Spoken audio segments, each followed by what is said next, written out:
You are listening to Sam J or watching Sam J Has Questions. This is the first interview of 2020. Yes. Woo! Yes, we made it to 2020, and I didn't even realize it was a new decade. That's where I'm at. People are like, Sam, it's a new decade. Mm-hmm. I'm like, wait, what are you talking about? Like, it's the 20s.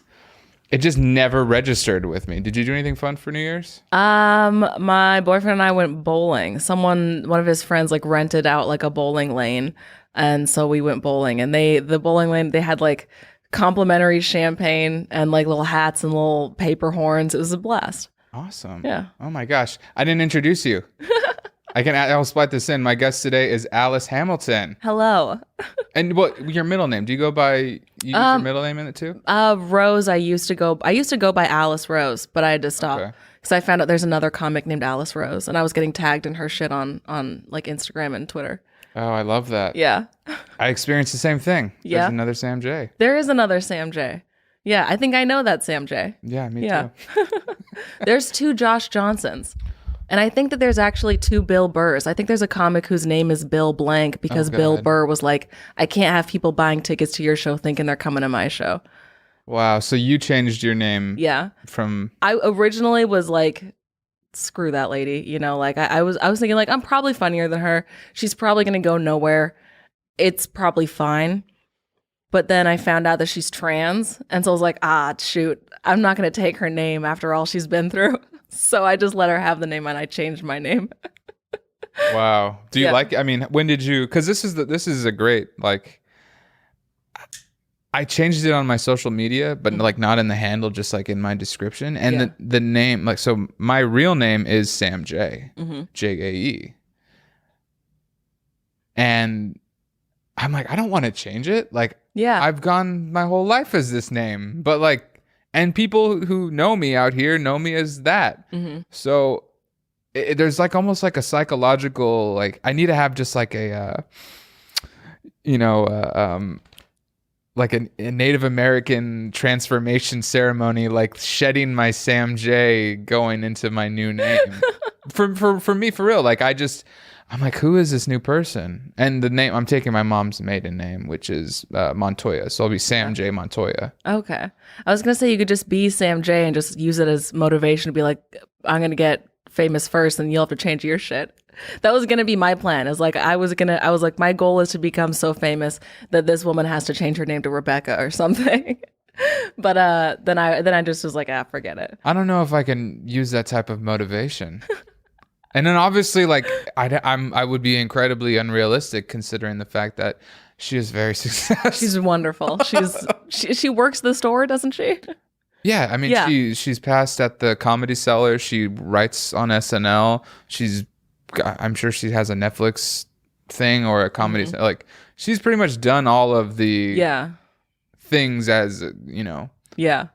She's pretty much she's beating you. She's beating the shit out of you right now. And she's incredibly funny and talented. Like there's no way that I could be like, oh, she took my name and she's not even that funny. No. And she's like friends with my friend. Like I hung out with her. So it's a weird.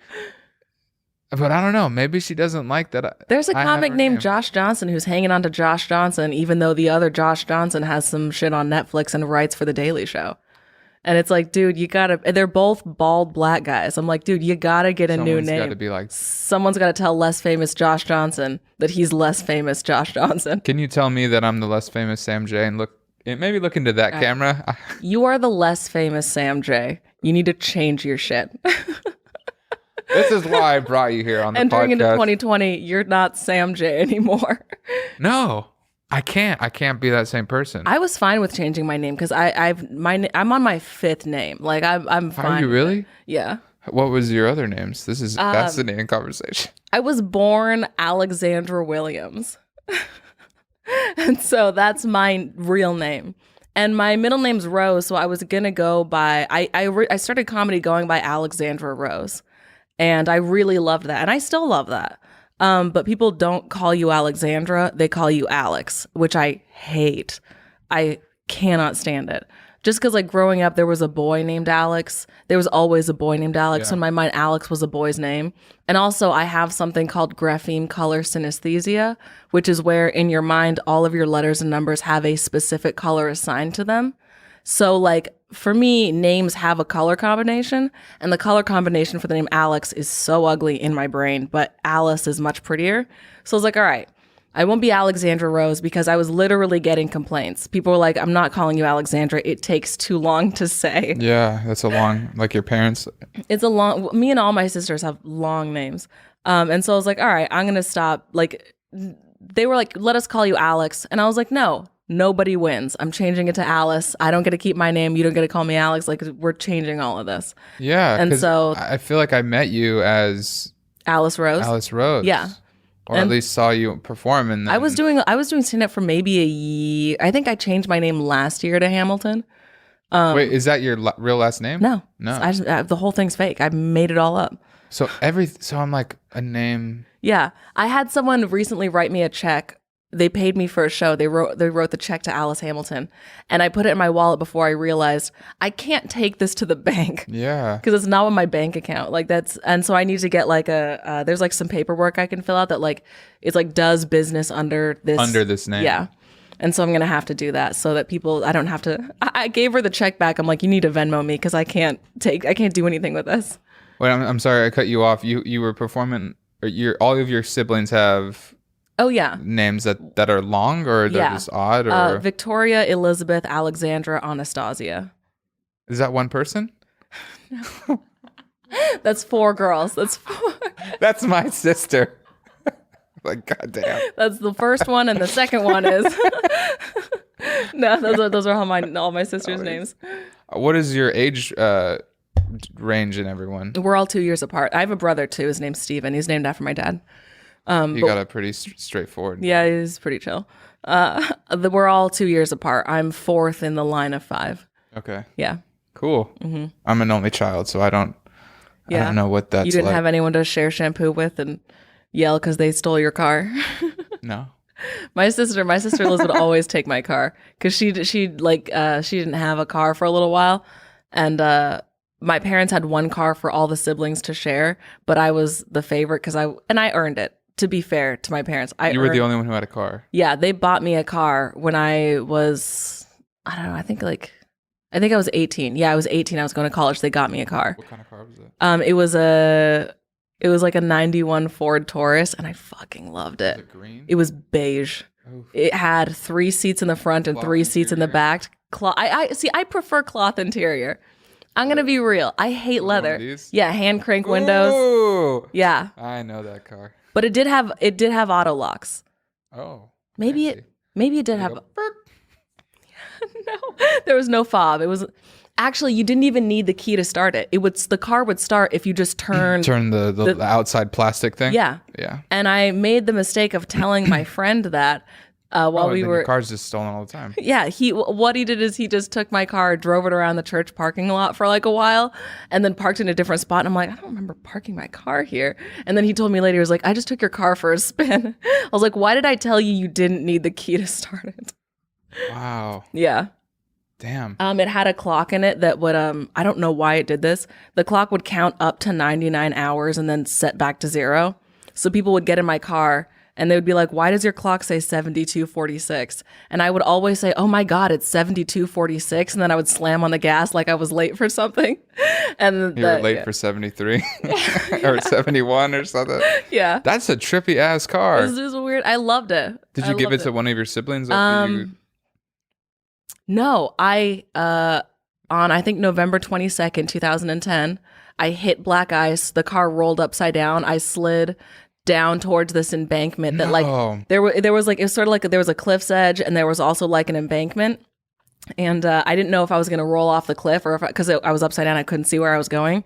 The song Like a G6 was blasting on the stereo as I'm like careening towards the edge of like you're upside down at this point? Yeah, I was on like I was on a hill. I was driving on the hill. You're like took a turn and it just went yeah.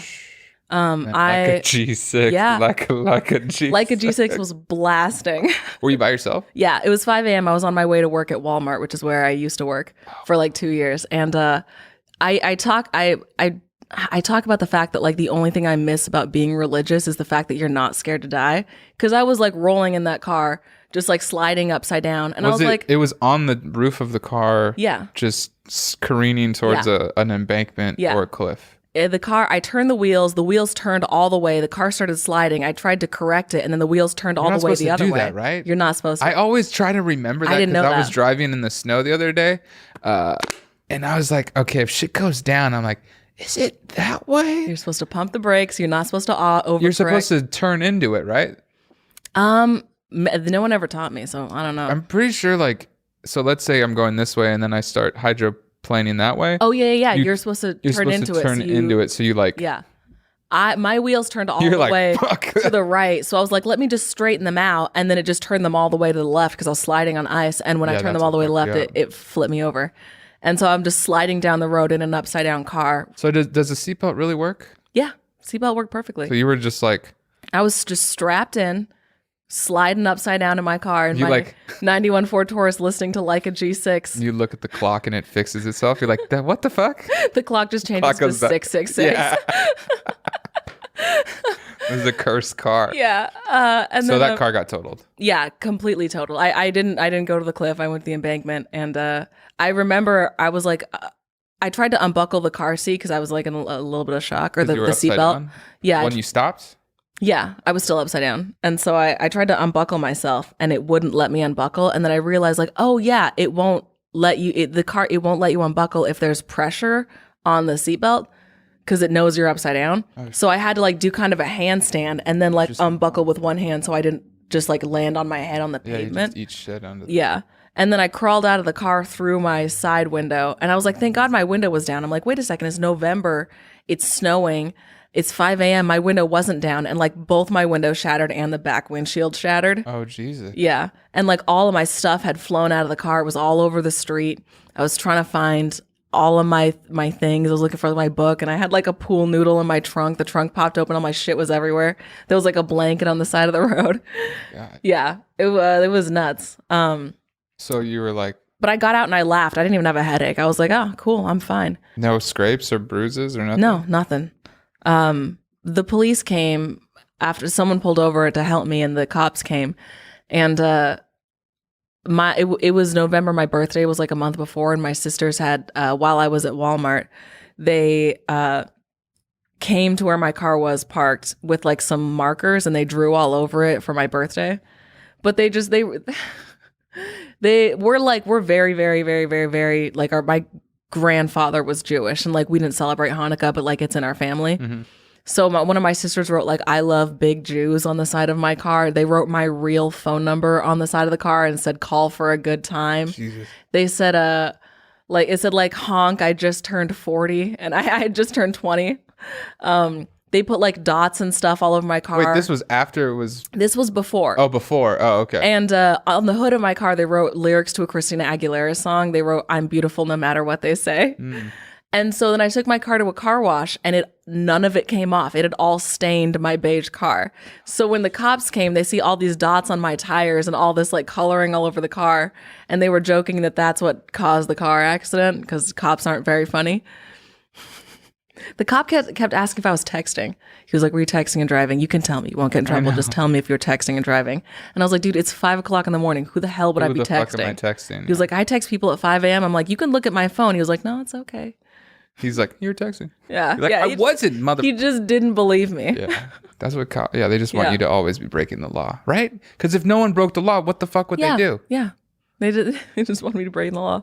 They want all of us to break the law. Mm-hmm. And then when I turned 21, my parents bought me another car because I was the best kid. Working clock in this one? Yes, much better clock in this one. Nice.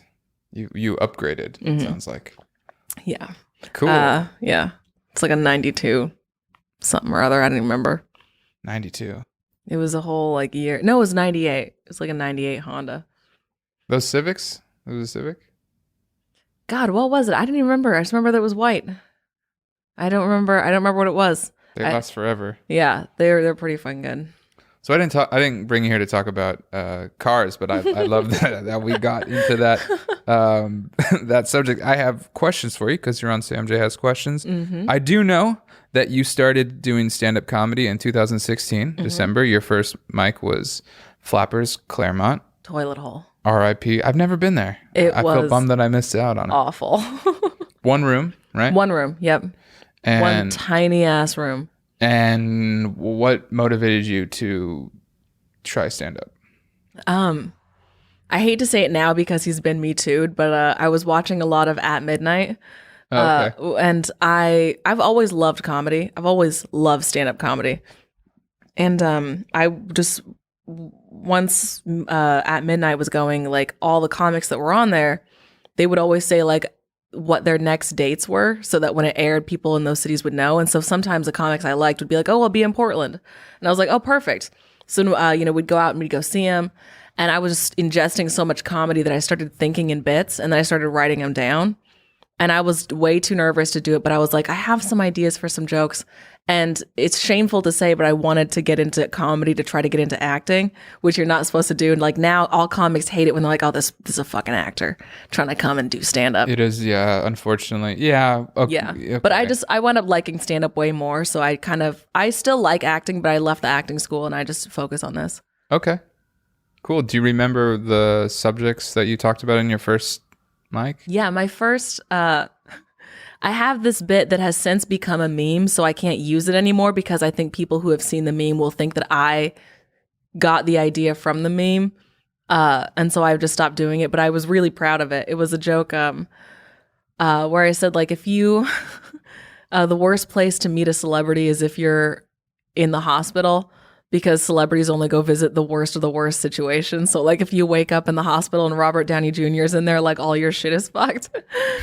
And I said, like, if you meet Robert Downey Jr. and he's like in his street clothes, you might be okay. If he's wearing his superhero costume, like call your parents and tell them you love them because you're gonna die. Yeah, that's when you're getting your Make-A-Wish or something. And then I ended it. I said, like, I would pretend to be the doctor and I'd be like, hey, do you know where you are right now? Do you remember what happened? You were hiking and some boulders came loose and they just destroyed your legs from the knees down. We're not going to be able to save them. But Chris Pratt is here. And like, that's the silver lining. Yeah. And, and I'd be like, Ariana Grande is going to come and sing you a song while we polish the wheelchair that you will 100% be sitting in for the rest of your life. That's pretty funny. I like that. So is that a meme now? Yeah. Because it's like a picture of like Chuck E. Cheese. And he's like looking like his eyes are like, what the fuck's going on? And underneath it just says like, when you wake up in the hospital and all your favorite celebrities are there. Cause it's like, it's similar thinking. I even, after the Me Too movement happened, I added another tag where I was like, I keep having to make little changes to this joke because of new allegations.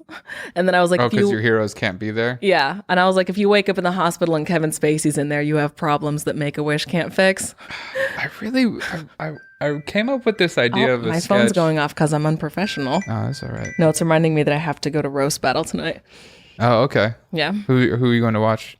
Oh, I take pictures for the show. Oh, okay. Mm-hmm. Yeah, I've seen you taking pictures around the Comedy Store. Yeah. And I used to take pictures for Kill Tony, and now I do roast battle.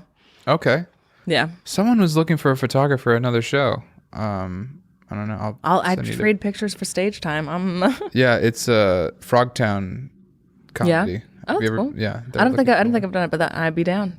Yeah, it's a cool outside venue. It's in an area called Frogtown that Joel Jimenez talks about as being like, it used to be a fucking crazy ass neighborhood and now it's gentrified. I went to Joel's for Thanksgiving. So we were in Frogtown. Yeah, it's right over there. Yeah. He's a guy that I've known Joel since I've been doing stand up. Mm-hmm. I started in LA and he's a guy that like he hasn't changed in his type of performance in like as far as who he is. Mm-hmm. It's a thing where everyone sort of just started warming up to what it was. Like I see guys that like they get something, some sort of opportunity and it's like finally people get to see them and more people get to see them, but there are people where like that's the same guy I've been seeing for 5 years. Yeah. It's cool to me to be like, now he didn't change anything, mm-hmm. and people get to see what basically he was good the whole time, you know, like Yeah. it's just neat to, I mean, I've lived here 8 years now, and to get to have different relationships with people, and Joel is one of those people to see, like, cool, you know, like drumming on Kill Kill Tony, and Yeah. even he was doing Score My Set, I think that's what it's called. It was another show that was in the Belly Room where I don't know if it was a book show or an open mic, but they would just play music during your set. Oh, that's kind of a cool idea. Yeah, it was Yeah. fun. And it was Jordan Perry, I think. Was he a guitar, a singer? I can't remember. It was Joel, Jordan, and Terrence Newman. But yeah, it's just funny to see time, I guess, go by with people, because I guess I'm getting older. I don't know. That's what I realized. Okay, so back to photos for Kill Tony, and now for Roast Battle. Yeah. But you also perform on Roast Battle. Can you talk to me about? Yeah, I've never done it. What? I won Rookie of the Year for Roast Battle. That's and me and Sarah Lawrence won Best Undercard Battle. So I got like 2 awards for the one award season, which is pretty fun. Now, for people who've never gone to the Comedy Store Roast Battle or saw it on TV, can you explain a little bit of what the it's situation just is? you get like, you take turns insulting each other, and whoever's insults are like more funny and more clever, you know, the audience will vote at the end, except for like there's really there's the undercard battles, the audience votes, and then there's the like main event battles, which they'll have like a panel of, it's supposed to be a panel of celebrity judges, but it's gotten to the point where it's like a panel of who's at the Comedy Store right now. Come upstairs. Yeah. And so they'll do the judge, and they'll decide who wins. And sometimes it's good and sometimes it's not. Sometimes you know, because there's people who work on the show like me, I take pictures. And then when I'm battling, if the judges are deciding who wins, I've seen it happen a few times where like they'll pick their friend, and I'm like, that's lame because the other person was funnier. I've heard a judge say, the other guy got more laughs, but your jokes were better, so I'm voting for you. And I'm like, well, that's not how it works. Yeah. It's, you don't know. And he was like, I thought your jokes were like better written, so I'm voting for you. It's like, well, the other guy's jokes were funnier. It's about whose shit's funnier, you know? Yeah. So, it's a fun show. I really like it. I like taking pictures for it. And I like doing Roast Battle. It's very stressful and takes a lot of work to come up with like good shit. And when you go up there and your jokes just suck and you like work there, like, ugh, great. Do the people who I see here all the time, are they losing faith in me? You know, it's a little bit stressful, but yeah, we've all had good battles and bad battles. Like, she was Rookie of the Year 2019. Now she's fallen. I remember back when she was a- Alice Rose. I have another battle coming up at the end of the month I gotta start writing jokes for. Now, walk me through like the process for once you find someone to battle, or someone challenges you. Yeah. Or you usually assign someone. I don't know. What's the? all of them. Someone can come up to you and be like, hey, you and I are gonna battle, and you can be like yes or no. And sometimes the judges will be like, I think it'd be cool if you battled that person. I kind of want to see that. And then you can say yes or no.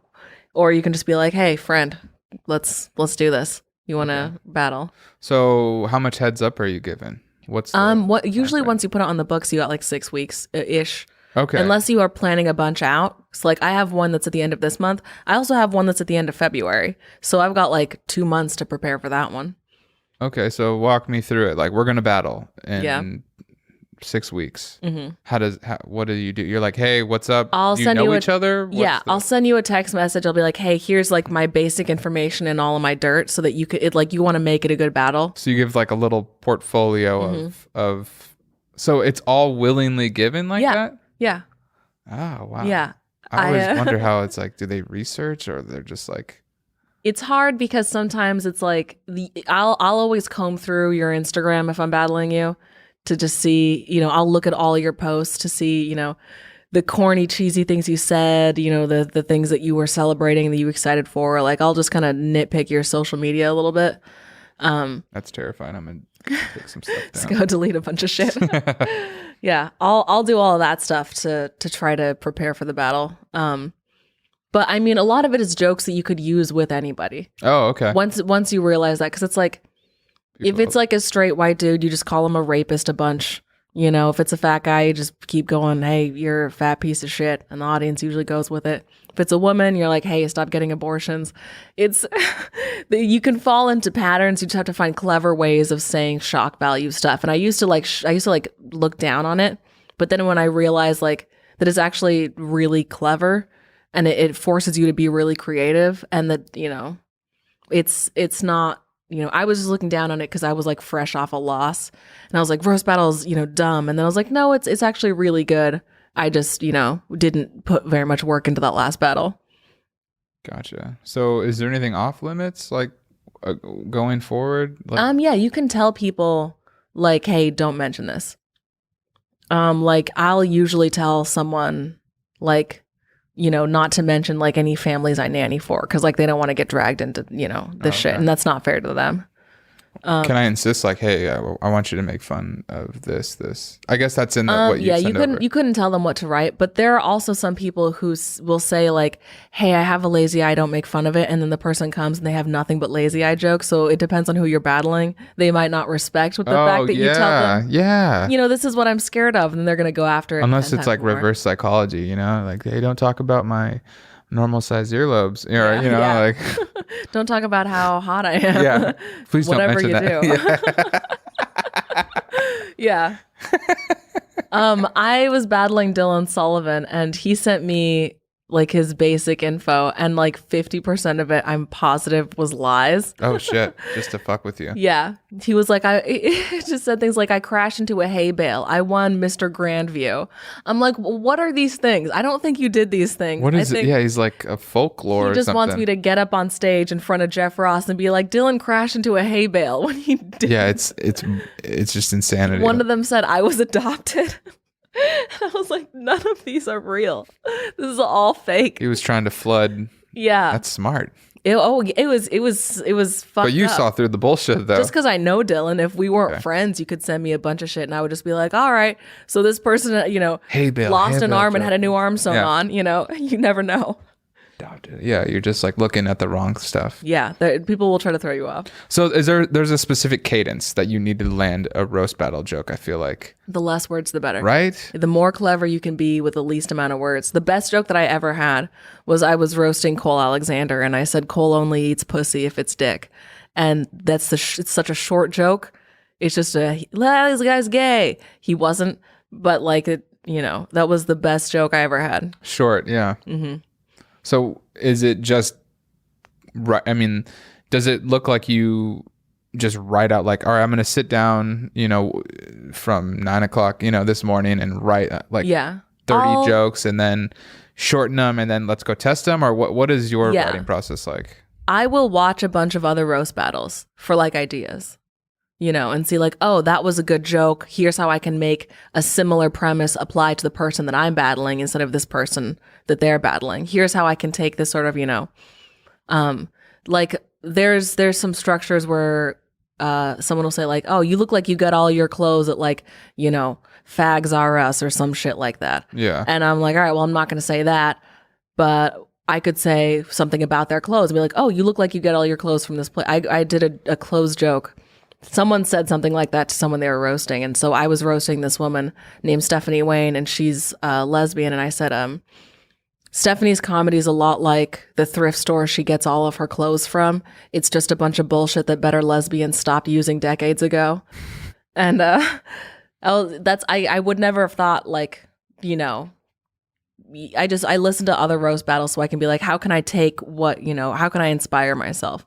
And I'll sit down and I'll try to write. You try to write 100. I usually get to like 40-ish before I found, you know, like a handful that I like. And then you can take them to mics if you want to. I see that less and less. Yeah, people are doing it less and less. Because the more that you do roast battle, the more you kind of know that your jokes are going to be okay, at least okay. Mm-hmm.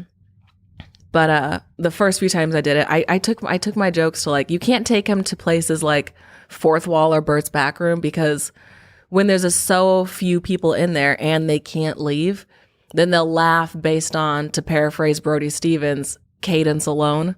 They're like, oh, this is when I'm supposed to laugh. And then it's not giving you an accurate reading of whether or not your jokes are funny. I took some of my jokes to Fourth Wall. Everyone laughed at all of them. Took them to the show. They all bombed. Yeah. So it's tricky. I don't really take mine to mics very much anymore, but it's tricky. Yeah, I feel like so much of it was like, oh hey guys, I'm gonna run some roast jokes for you. I'm roasting this guy. You just need to know that he's incredibly fat. Like his dad died, and you're just and people are like, people will try to show. okay, hold but up a some picture. are fucking good though. And I'm like, Yeah. I'm gonna love. Like someone said some real fucked up shit, and I just was like, Yeah. yes. And no one appreciated it, but I just was like, that is a damn good joke. Yeah. That's gonna hit. Yeah. And some people I've seen, they'll pull up a picture of the person on their Instagram, and I'm like, nobody can see that tiny ass photo on your fucking phone, dude. No one can see that shit. I do like roast battle because like I'm like, people accuse me of being like an SJW, being like, you know, one of those like woke bay liberal blah comics that are all about like PC sensitive bullshit. And roast battle is an opportunity where you get to perform terribleness. You get to do like a play of just the worst things in the world, and it's like a fun way to frustrate people who accuse me of being too PC or whatever. And You get accused of that, huh? oh yeah, Online? it's literally just because I care about racism and sexism and homophobia. And if you care about those things and you talk about those things and you point out how those things affect you and your loved ones, people are like, oh, here she goes again with, you know, all of this like preachy bullshit. And it's like, it's easy for you to call it preachy because it's not hitting home for you. But like, I'm a black woman. I have to, you know, bring attention to the things that are fucking up people who look like me, you know? And so people who are like positive vibes only. They don't want to hear about any depressing black shit. Can I ask you about some depressing black shit? Sure. That's not on my question, but was there something recent that you might have noticed or keeps happening? Whether it could be within comedy, it could be just yeah, actually, I went and I did a show, and Cameron Esposito was on the show, and I was really trying to impress her because I don't know Cameron at all, and I was just it was like a kind of a small venue, so she was in the room for the majority of my set, and so I picked jokes I thought she would like. And I did all the jokes, and then she went up after me. So she had to kind of stay in the room because she was going to be coming up next. Yeah. And she like riffed off of one of my jokes, and she came up to me afterwards, put her hand on my back, shook my hand, and was like, "Hey, I'm Cameron. That was great. Nice to meet you." And I was like, "Yes, I felt so good." That's a great feeling. And so afterwards, I was telling my friends, I was like, "Hey, I just did the show with Cameron Esposito. She shook my hand. She said, great set. Like, I'm going to try to get that follow on Instagram." Didn't happen. But I was like, it just felt so good. I felt so great. And my friend goes, "Oh yeah, Cameron's funny. All she does is lesbian jokes." And then I thought back on it and I was like, oh man, she was talking about being lesbian the whole time. And then I realized, no, hang on a second. She was talking about her divorce. She's a lesbian. She's married to a woman. So that's going to sound like she's talking about her divorce. She was talking about dating again. Again, she's lesbian. So that's going to tie back into her identity. And she was talking about interacting with her fans.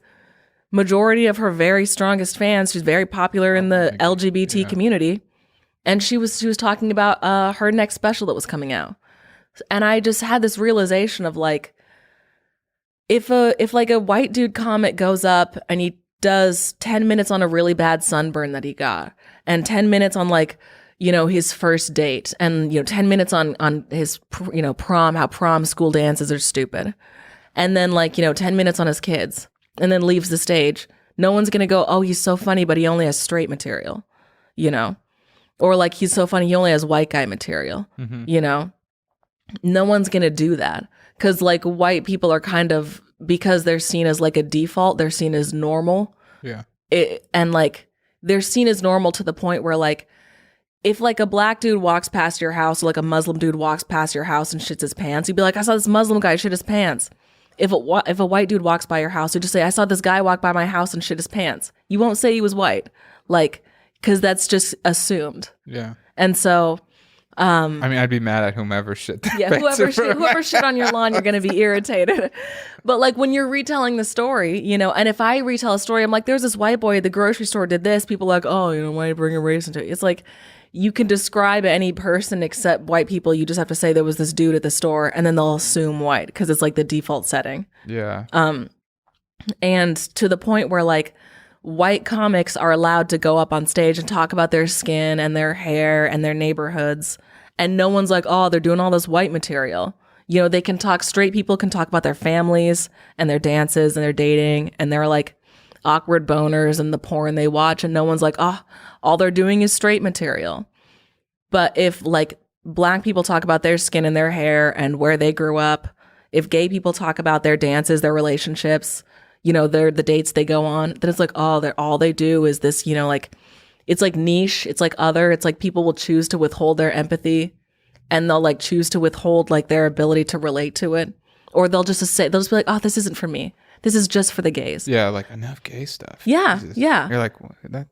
And it's like you listen to Jerry Seinfeld, he talks about his family, he talks about his life. That's not just for straights. It's not just for whites. I love it.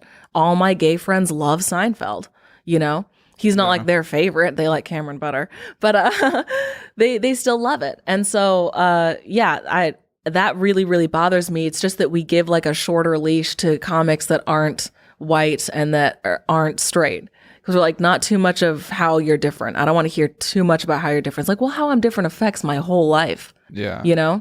That's why you hear so many black comics telling the same joke of like, I got into an Uber and the second I sat down, he switches it over to rap. It's like, because that's like a physical manifestation of what black people know non-black people do, which is the second we see you, the second we see you're black, I'm going to immediately change everything about the way I interact with you. Like we're immediately switching to rap. Do you think that is a insecurity of like non-black people? I don't think it's done intentionally. Like, I'm going to change my like rock music to rap because I don't want that like this. I think it's completely subconscious. And to be completely fair, I don't care at all when they switch to rap. I don't want to listen to Garth Brooks for no damn reason. Like I'm fine. Switch me to rap every single time. But there is something of like, really, Cheryl, you were listening to Power 106 before I got in the car? I don't fucking think so. But it's like it's just one of the ways that it reveals itself. It's like, I know that you change everything away about the way that you interact with me when you see the way I am, which doesn't even bother me except like when it becomes like your insecurities are my problem, because some people will come up and they'll be like, hey, is this racist? I'm like, yes, probably. I don't even need to hear you say it. Like the number of times I've been asked, is this racist for something that wasn't racist is pretty close to zero, What is there? There was a few things that like really jumped out to me. I mean, I'll start with perception on stage. Mm-hmm. Do you feel that expectation to present yourself in a certain way as a comedian performing? I mean, there's all sorts of things of like different material for different rooms. Like that's just as a performer, but like, is there anything that you feel like that you have to either not do this way or do you know what I mean? Like, do you feel any pressure that regard? No, not really. Luckily, because comedy it's so open-ended that like, I don't feel pressure from the audience to do anything because they don't know what I'm going to give them anyway. And like when you're a comic, the audience just has to kind of take what you give them. If I was doing stand-up at like,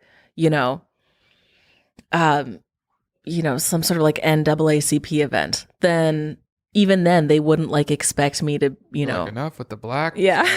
Jeez, all she talks about, Jesus.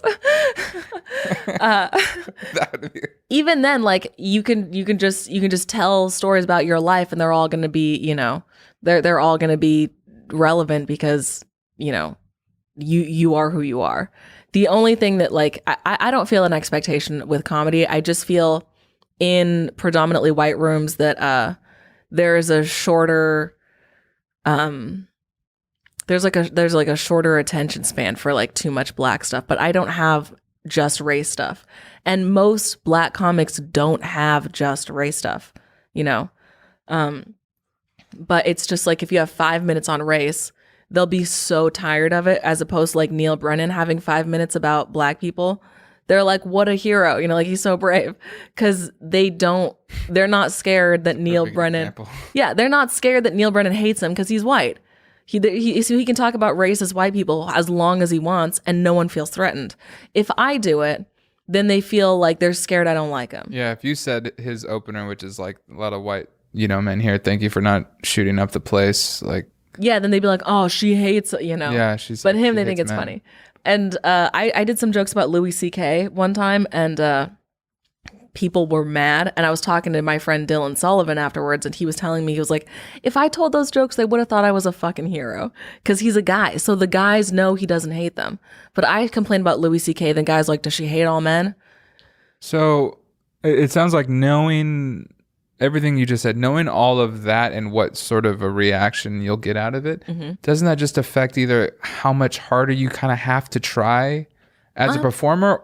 And you also know that can't, not that it can't change, but that is a factor that's going to be there. Yeah. Right? Yeah. I mean, there's also that. It's something to contend with. The room expects more from women.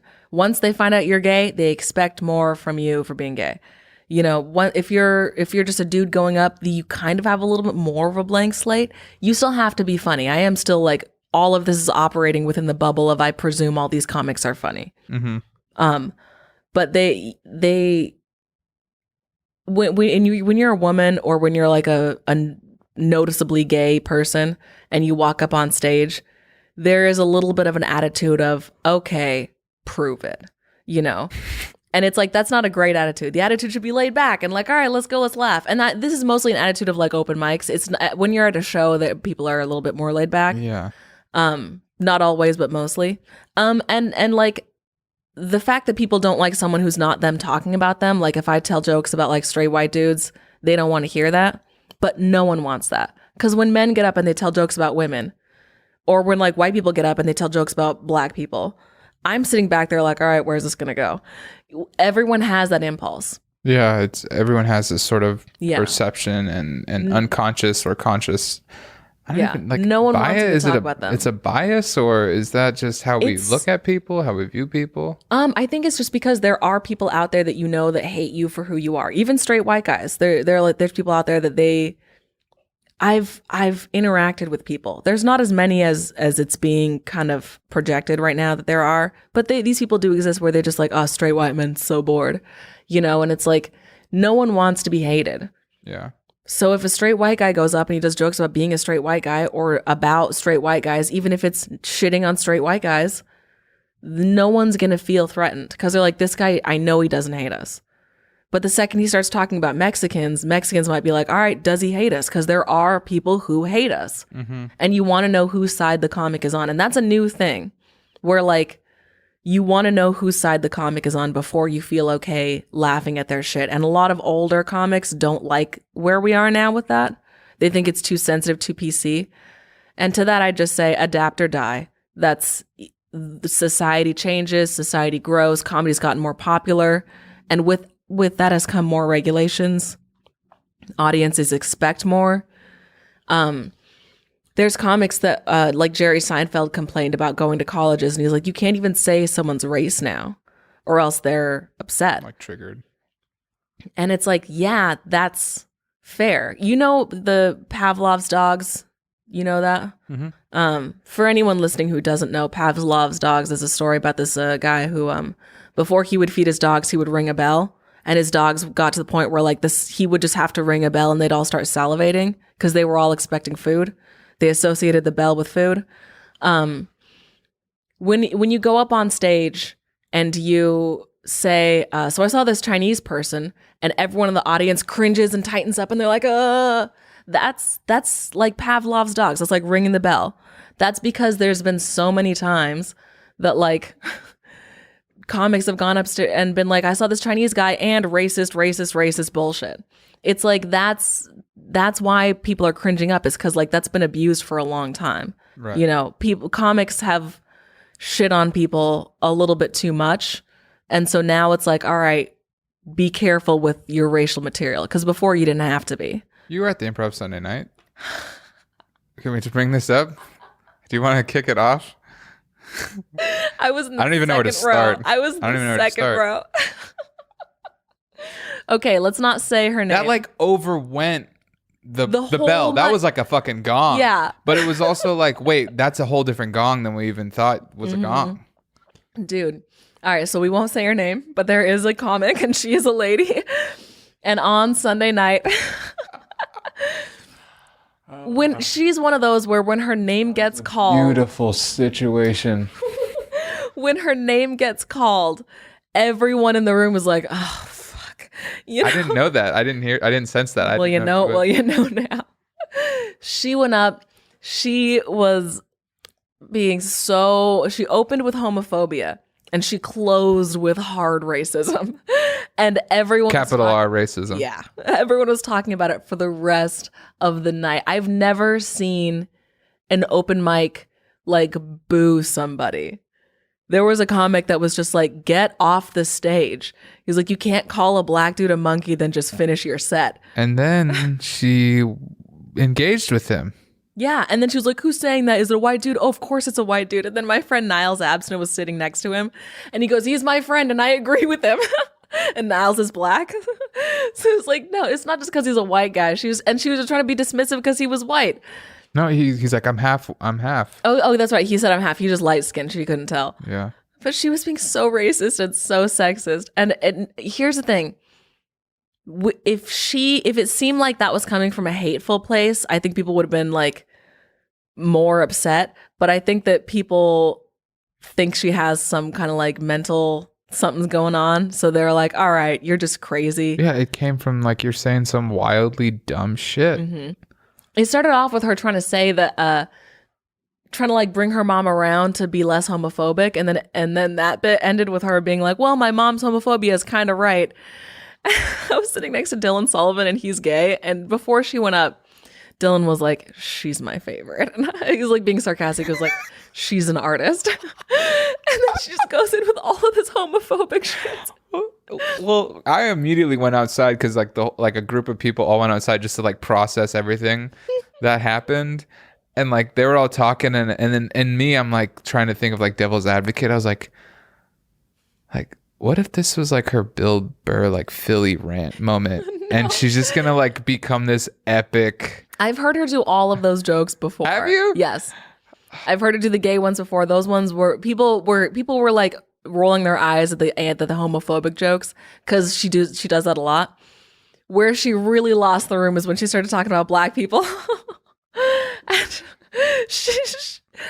she started talking about how she's like a black man in a matching tracksuit is just ready to cheat. And AJ Faji was in the back and he's in a matching tracksuit. No, she told him. She talked to him before she went on stage. Oh, she did? She goes, hey, I didn't hear that. this I wasn't set, over there. she's like, this set is for, she's like, essentially, this set is for you, man.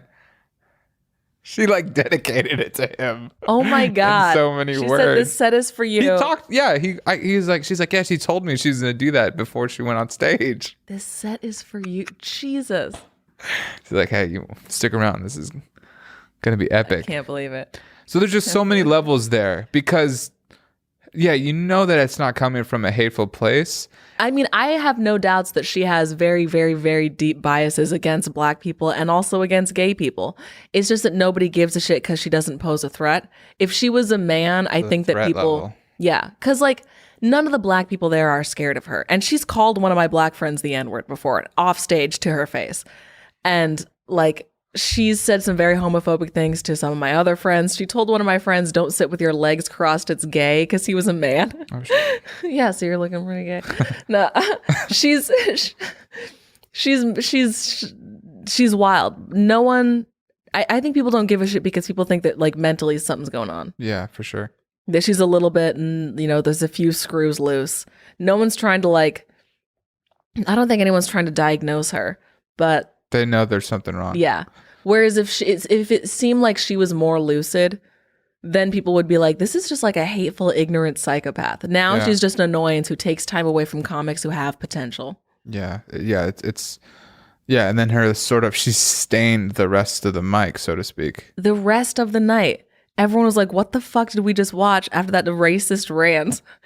Yeah. So many people felt like they had to mention it. Yeah, and I saw people do it in a funny way, and then some people who like were like, "Oh, we're gonna keep playing on this sort of race thing," and I'm like, "What are you doing? Like, this is like you said, it's important stage time, and like, there are people there that wanted to do well in front of the booker, and the room was just fucking. The room wasn't gonna recover, and you're like, I mean, if I would have got pulled, I for sure would have been like, fuck, like the room's. It's already I don't like the room. In general. And then this catastrophe of a situation got burned into everyone's mind, and people can taste it still. And I'm like, all right, I'm gonna go up there and do a joke about, you know, buying a belt. It's like, well, that doesn't. It's like a fucking. It's gonna just get hit down. And I didn't get picked that night, and I was almost happy. I was like, whoo, I dodged that bullet. I didn't get picked that night either. I sat through the whole mic. I was so annoyed. But there's something important that you talked about, that you mentioned, is that she was booed off stage. Yeah, I've never seen that happen before. And I think, I mean, our, like, the culture of stand-up and our little community of it was we somewhat have to self-regulate. And I don't know how more of that can happen, but like I don't want that person there. I said, how does this how do you know what I mean? Like, I feel like I'm like cut to like 2 minutes later, I'm talking about like eugenics, but like I just don't know. I want to know, like, because there's so much stuff you're just like, God damn it, like this. I posted someone was saying like, what's your unpopular comedy opinion on Twitter? And I said, like, I was going to post this with the unpopular comedy opinions, but I actually think it would be very popular. I think that once a year, comics should get to vote out 5 people who are just wasting everyone's time. Just like a comedic purge. Yeah, like a comedy survivor. We are voting you out. And one of my friends... make a joke again. You're banished. One of my friends said like something about, you know, name names or something. And I was like, it took everything in me to not write her name in this tweet. Because even before that set she did, I was like, she's got to go. I actually got to vote her out. Like, I'm sorry, you just can't do mics anymore. Like, you're out. And then she went up and did that set. People need a timeout. The comic before had a joke. He was like, I'm not pro-choice because if my daughter gets pregnant, she doesn't have a choice. She's getting an abortion. And it was like, kind of like a, you know. Yeah, you're like, whoa, what did he just say? Oh, okay. Yeah. But when he was like, I'm not pro-choice, you heard someone go, woo, that was her. Because she's not pro-choice. Great. I got to get her on the podcast. And she said something about like Trump is. I would love to listen to that. You can come back. We can have a round table. We'll have like a fucking, what is it, like Maury, we'll have a Jerry Springer where like, Alice is here now, and then I come out and take my earrings off. And you are not the comedian. We fight each other. I would watch that. So it's fucked up. We need to regulate, and I completely agree with you, but unfortunately, anyone can go to an open mic. Anyone can go to an open mic. Anyone can go to an open mic. I'm going to say that again. Anyone who has a pulse, who is wearing clothes, that has a $5 in their pocket can go to an open mic, get on stage, and talk into a microphone. And that right there is a beautiful thing, and it's also the worst thing at the same time. I had an idea of like maybe like a computer list or something like that, where there's a like has potential bucket, and then there's just a randos bucket. And that way, like, you can watch people go to the open mic and be like, they have been good, you know, 3, 4, 5 times in a row with a good amount of material. I'm going to put them in the has potential bucket. And then at the open mic, this is just for major clubs. The smaller mics, you just got to let any fucking fool off the street in.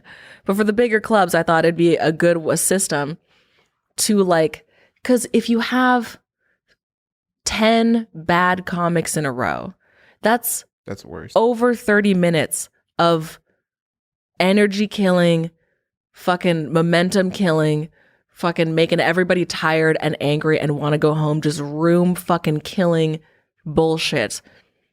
To where after that 30 minutes, you get one good comic, it might be 10 times harder for them to get a laugh off of good jokes because the room is just dead. Everyone's tired and they want to go home. They just want to get up and go home. Mm-hmm.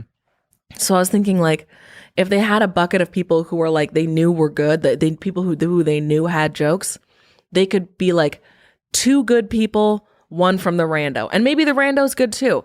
But that way it keeps the energy of the room up. It's still a good night for comedy. It's better for everyone. I think that's why these sorts of like mixed mic shows happened, because I think that's the solution to it. Yeah, where it's like there's some booked spots and there's some bucket spots. Like these are sets that like I'm hosting a mic and I'm hitting up people like the week of, say come through, like you have a spot, like you want that energy and you want also like people will appreciate that like guaranteed stage time. Exactly.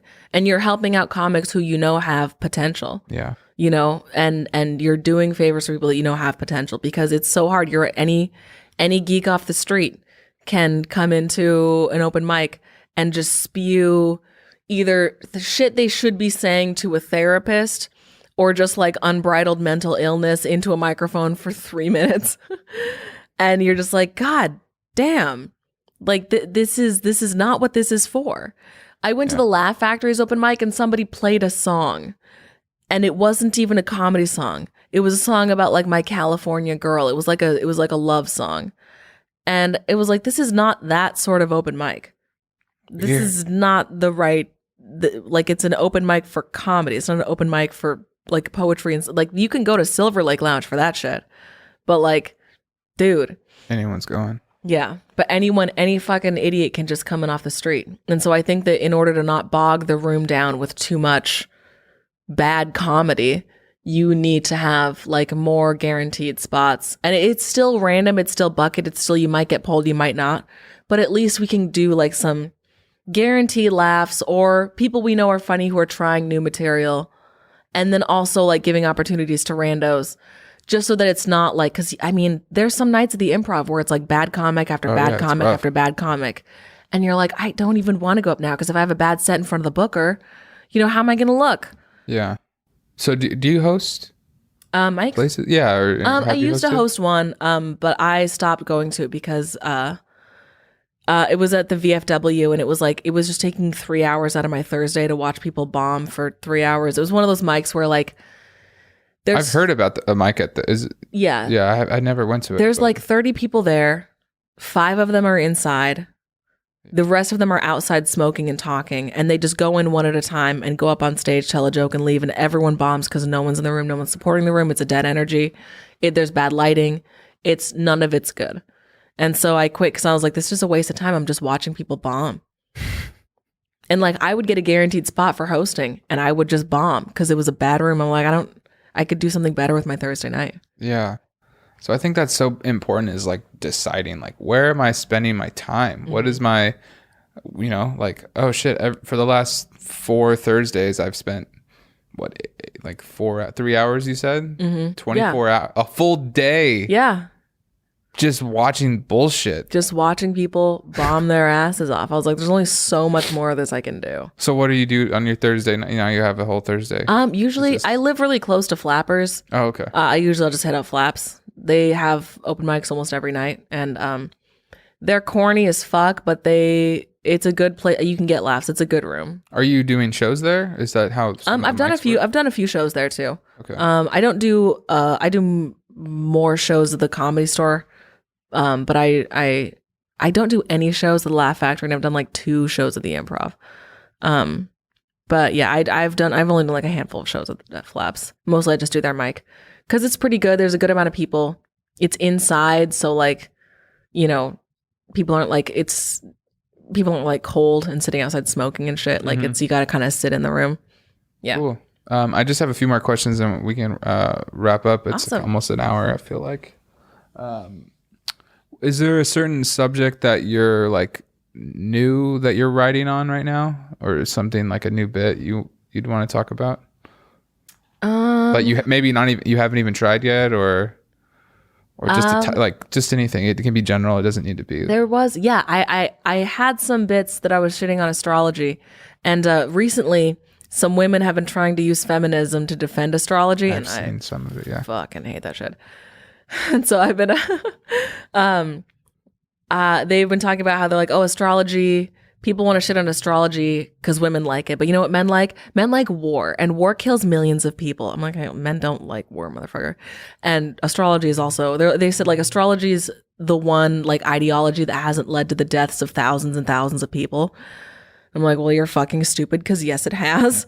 Roman emperors would consult the stars before they went to battle. They conquered the known world at the time. Oh, wow. Lots of people died because of astrology. They would also use astrology to try to predict who was going to have the best like political campaign against the emperor.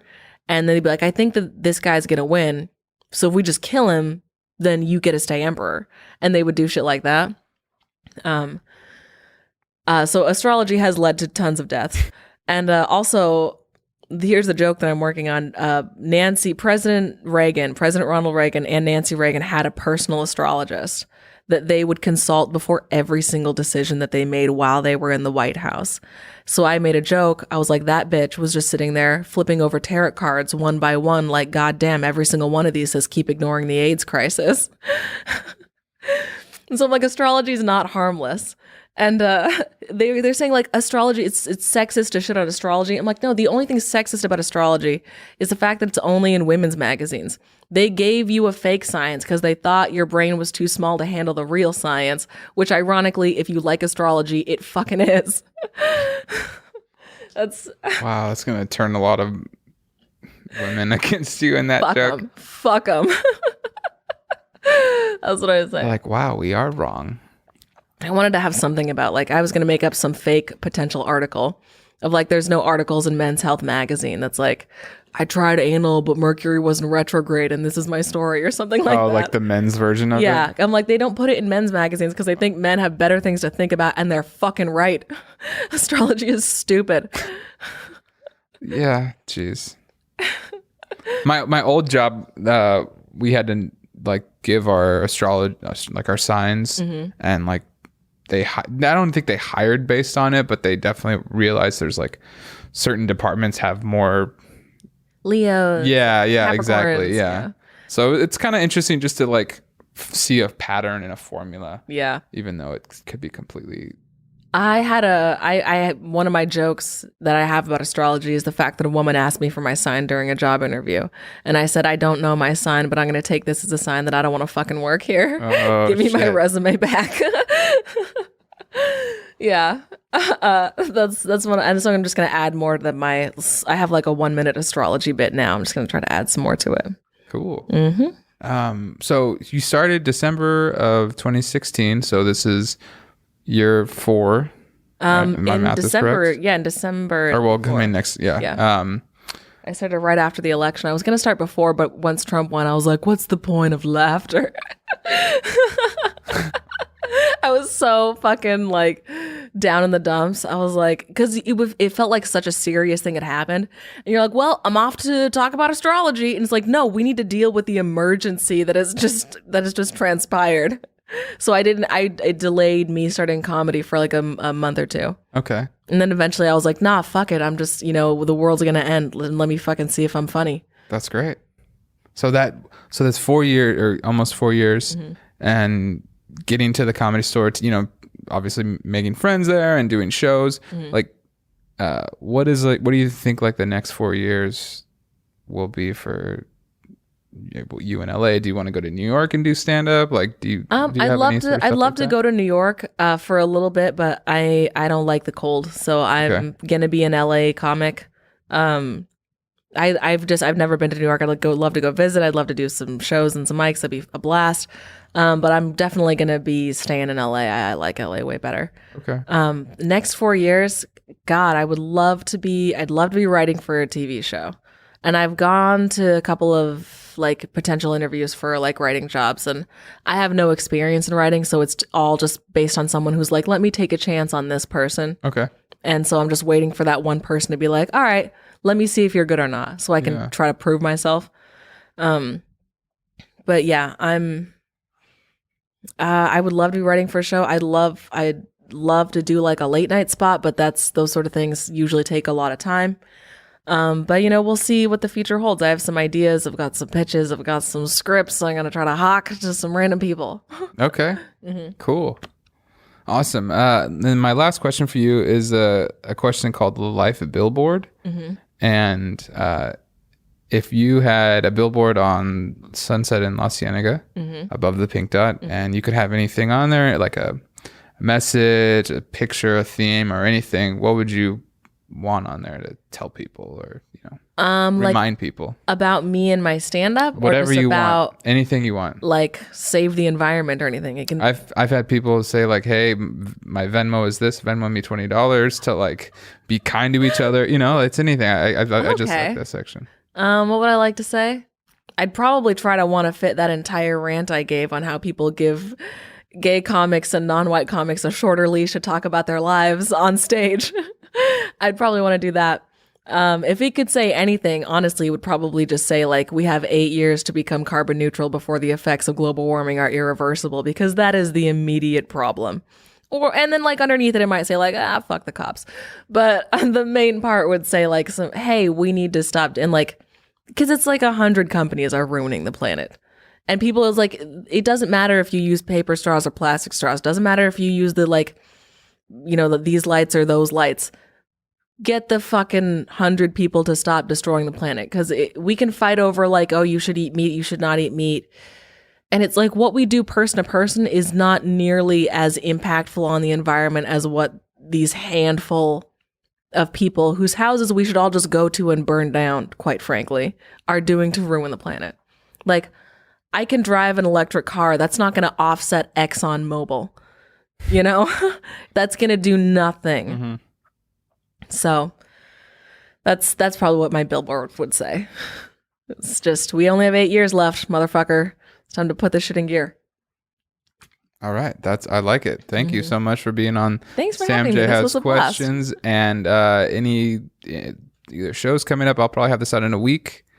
Hopefully, and social media stuff. Where can people follow I you? know I have some shows coming, but I don't remember where they are. So Well, they can follow you. Oh yeah, follow me on Instagram. I'm MISS Alice Hamilton, Miss Alice Hamilton. On Twitter, I'm Alice R Hamilton. So hit the like, smash the like. All right. Thank you so much. Thanks.